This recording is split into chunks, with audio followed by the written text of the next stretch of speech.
Most people believe the world is run by politicians. We argue over presidents, we protest against laws, and we wait for elections to change our lives. But what if I told you that while we watch the stage, the theater itself is owned by someone else? There is a name that appears on the shareholder list of almost every major corporation you know. Apple, Microsoft, Pfizer, Coca-Cola, even the media outlets you watch every day. They manage $10 trillion. That's more than the GDP of Germany, Japan, and the UK combined. They are not a government. They are not a bank. They are the architecture of control. Their name is BlackRock. To understand the present, we must look at the forgotten records of 1988. Larry Fink, a man who had just lost $100 million at an investment bank, decided to build something new, a system that would never fail. He didn't just want to trade stocks, he wanted to predict the future. He created Aladdin, an artificial intelligence system designed to analyze risk.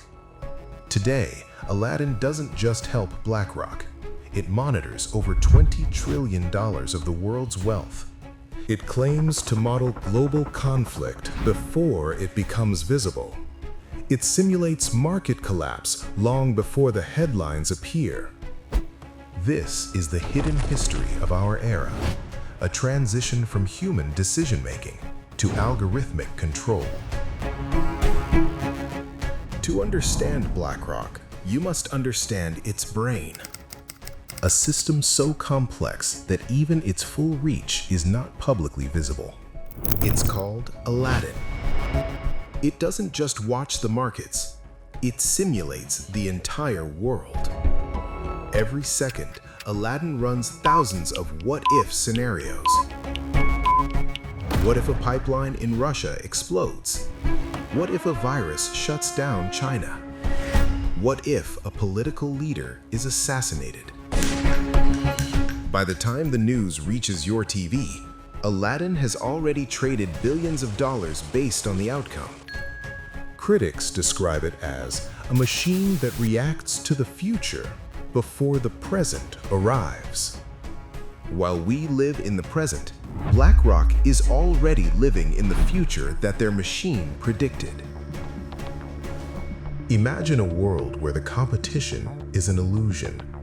You think you have a choice between Pepsi and Coke? BlackRock is a top shareholder in both. You think you're choosing between different news channels? Look at the ownership records.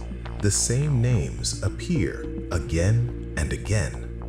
This is what we call the illusion of choice. When one entity owns the makers, the sellers, and the lenders, free market becomes a meaningless phrase. But how did they become so powerful? The answer lies in the 2008 financial crisis. When the world's financial systems were falling, the US government didn't call a savior. They called BlackRock. Larry Fink became the ghost architect of the bailout. The person the government went to for advice was the same person buying up the pieces of the broken system. But the control didn't stop at banks. It came for your front door. Have you wondered why houses in the US and Europe are becoming impossible to buy? It's not just inflation, it's a strategy. BlackRock and firms like it started buying up single-family homes by the thousands.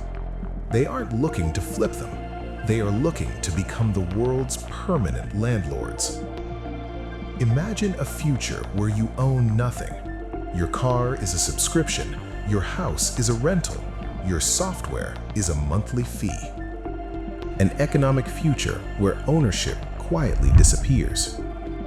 If you don't own your shelter, you are easier to control. Power doesn't just want your money, it wants to shape your reality. BlackRock uses something called ESG, environmental, social, and governance scores. On the surface, it sounds noble, saving the planet, social justice. But look closer. ESG is a social credit system for corporations. If a company doesn't follow the narrative set by the giants, BlackRock can pull the funding. They can bankrupt a multi-billion-dollar empire with a single click. This is how you control a population without ever firing a bullet. You control the companies that provide their food, their medicine, and their information. You dictate what is normal and what is forbidden. Look at the names in the US Treasury. Look at the advisors to the president. You will see a revolving door. Executives leave BlackRock to join the government. Then they leave the government to go back to BlackRock. They write the laws that regulate themselves. It is the ultimate checkmate. When the line between the corporation and the state disappears, democracy becomes a decoration, a mask worn by the architecture of control. The architecture of control is now nearly complete.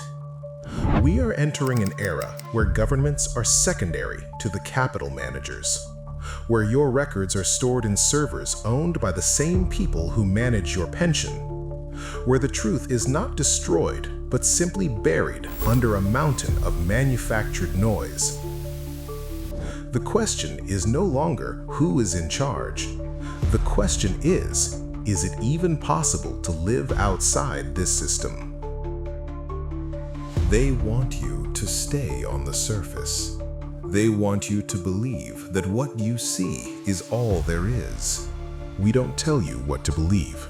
We show you what to question.